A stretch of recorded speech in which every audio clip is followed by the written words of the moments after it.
मी Saif Sarwari challenge 2 मध्ये तुमचं स्वागत करतोय.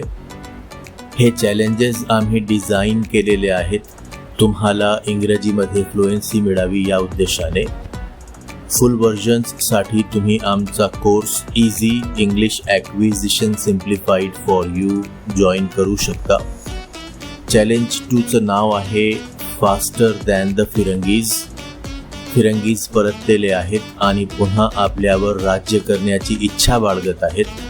त्यांना पुन्हा हाकलून लावण्यासाठी एकच उपाय आहे आणि तो आहे त्यांच्या अगोदर तुम्ही बोलणे.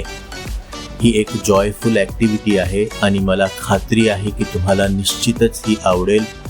हा चॅलेंज पूर्ण करण्यासाठी तुम्हाला काय करायचे आहे हे मी तुम्हाला दाखवतोय. एक पिक्चर तुमच्या समोर आहे. त्या पिक्चरला चांगलं पाहून घ्या आणि मग तुम्हाला एक प्रश्न विचारला जाईल, what is the boy doing. मग तुम्हाला इन्स्ट्रक्शन्स देण्यात येतील. तुम्हाला इथं इन्स्ट्रक्शन आहे am is are plus I N G because am is are plus I N G. म्हणजे तुम्हाला 2 वाक्य बोलायचे आहेत त्या प्रश्नाच्या उत्तरात आणि त्या दोन्ही वाक्यांमध्ये तुम्ही कंटिन्युअस प्रेझेंट टेन्स वापरला पाहिजे आणि मध्ये बिकॉज हा शब्द असला पाहिजे. तुम्हाला हे करण्यासाठी 10 सेकंद भेटतील. तुम्ही पाहत आहात वेळ सुरू झालेला आहे आणि या 10 सेकंदांमध्ये तुम्हाला उत्तर द्यायचं आहे, नाही तर तो फिरंगी उत्तर देईल. The boy is standing still. तुम्ही पाहू शकता am is are I N G वापरलंय. Because his mother is getting him ready. तुम्ही बिकॉज सुद्धा पाहू शकता आणि दुसरं वाक्य सुद्धा पाहू शकता. तर फिरंगी बोलण्या अगोदर जर तुम्ही बोलून टाकाल तर तुम्ही तो लेवल जिंकाल. आता याच्यानंतर वेळेच्या नुसार सगळ्या गोष्टी होतील. माझ्या कंट्रोलमध्ये काहीही नसेल. All the best.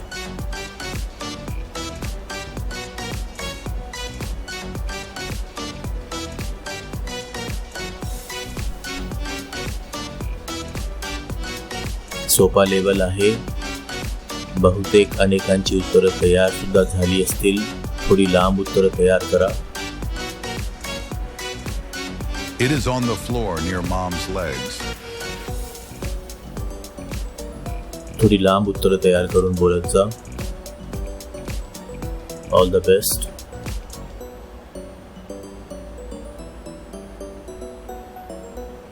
दोन वाक्य तयार करायची आहेत आणि दोघांच्या मध्ये बिकॉज हा शब्द असला पाहिजे.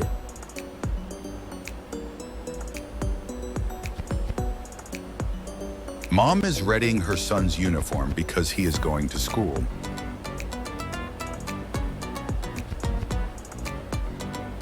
पुढच्या लेवलवर जाऊया.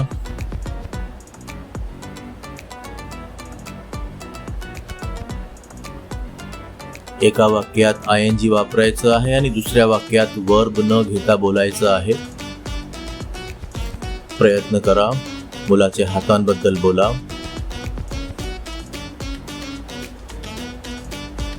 His right hand is holding his tie and his left hand is in his pocket. अनेक लोकांना वेळ कमी पडत असेल, परंतु या ॲक्टिव्हिटीचा उद्देशच आहे तुम्हाला फास्ट बनवणं, शार्प बनवणं, स्मार्ट बनवणं. तर वेळेवर कंट्रोल आणण्याचा पूर्ण प्रयत्न करा.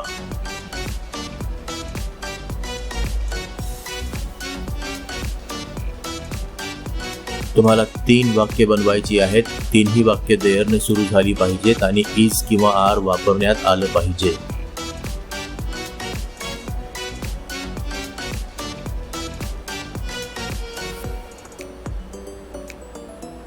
There is a window, there are some shirts, and there is a wall clock. आता मी पिक्चर बदलतोय. नवीन picture. What is grandpa doing? Present continuous टेन्सची 2 वाक्य आणि मध्ये अँड असलं पाहिजे. विचार करा. आजोबांबद्दल पहा आणि बोला.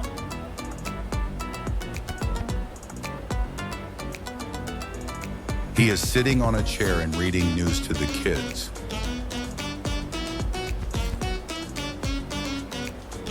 चला जाऊया पुढं.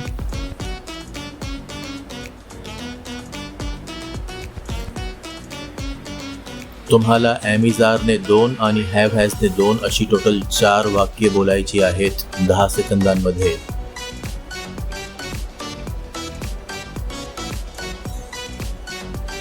There are 4 kids and they are around 10 years old. They have their attention towards Grandpa and they have great interest in his stories.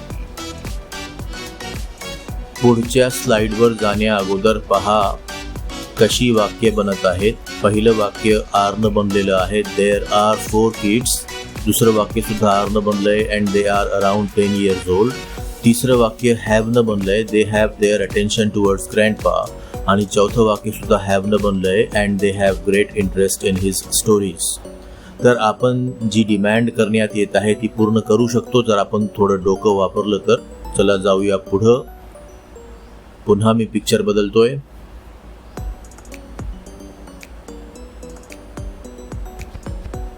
एक वाक्य ॲमिजारनं बनवा, क्रियापद वापरू नका. आणि दुसरं वाक्य have has plus third form म्हणजे प्रेझेंट परफेक्ट टेन्स वापरून बनवा.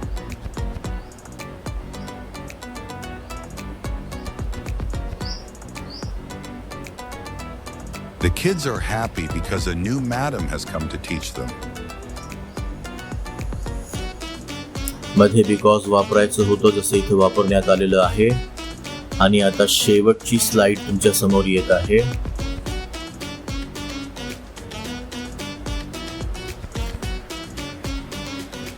प्रेझेंट परफेक्ट वापरून पहिलं वाक्य आणि अँड वापरून मग प्रेझेंट कंटिन्युअसचं दुसरं वाक्य बनवा. मॅडम बद्दल बोला.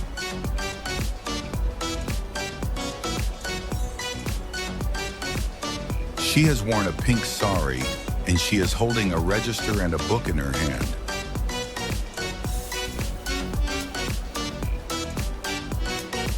तर अशा पद्धतीने तुम्ही गेम्सच्या मदतीने स्वतःची इंग्रजी मजबूत करू शकता.